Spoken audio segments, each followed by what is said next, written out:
अच्छा दोस्तों, ऐसा है कि एक और एमसीक्यूज़ जो हर पेपर में ऑलमोस्ट आता है वो है ओपनिंग्स इन डायफ्राम। ये सीपीएसपी का फेवरेट एक एमसीक्यूज़ है। तो आपको पता होना चाहिए कि 3 ओपनिंग्स है डायफ्राम में। फर्स्ट है वेना केवल ओपनिंग, एक एसोफेगियल ओपनिंग है और एक एओर्टिक हियातुस है। तो ये दो तरह से पूछता है, या तो वो पूछता है कि ये जो ओपनिंग है किस लेवल पे है, और या वो लेवल बताता है और आपसे ओपनिंग पूछता है। तो मैं आपके लिए ये इजी करता हूँ। देखें, वेना कैवा में कितने वो हैं अल्फ़ाबेट्स हैं, 1 2 3 4 5 6 7 8। तो ये जो ओपनिंग है वो T8 के लेवल पे है। T8 8 अल्फ़ाबेट्स, ठीक है। सेकंड ओपनिंग है एसोफेजियल। इसको आप काउंट करते हैं तो 1 2 3 4 5 6 7 8 9 10। तो T10 के लेवल पे है, ठीक है। नंबर थर्ड पे आ जाएं आप, एओर्टिक हियातुस। अगर इसको काउंट करते हैं तो ये 12 बनते हैं। तो अगर वो पूछता है कि T8 के लेवल पे कौन सी ओपनिंग है, तो आपको फ़ौरन से पता होना चाहिए वेना केवल ओपनिंग है।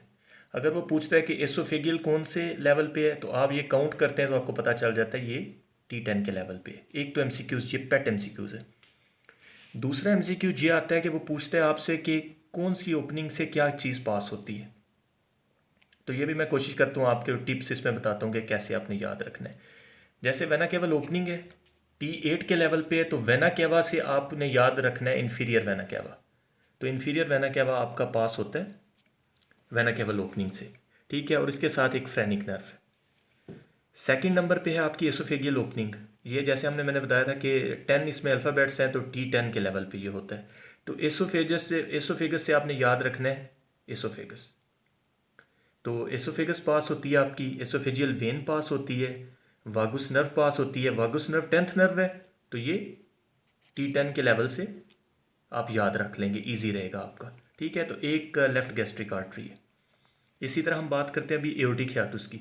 तो आप ये हम काउंट कर रहे थे 1 2 3 4 5 6 7 8 9 10 11 12, तो T12, ठीक है। तो एओर्टिक से आपने एओर्टा याद रखना है, ठीक है। और एओर्टा के अलावा इसमें से थ्रोसिक डक्ट और एजाइगस वेन पास होती है। तो ये इसके रिलेटेड 4 से 5 एमसीक्यूज़ डिफरेंट पास्ट पेपर्स में है। तो उम्मीद है कि जो मैंने आपको टिप्स और ट्रिक्स बताई हैं, इससे आपको क्वेश्चन सॉल्व करने में आसानी होगी।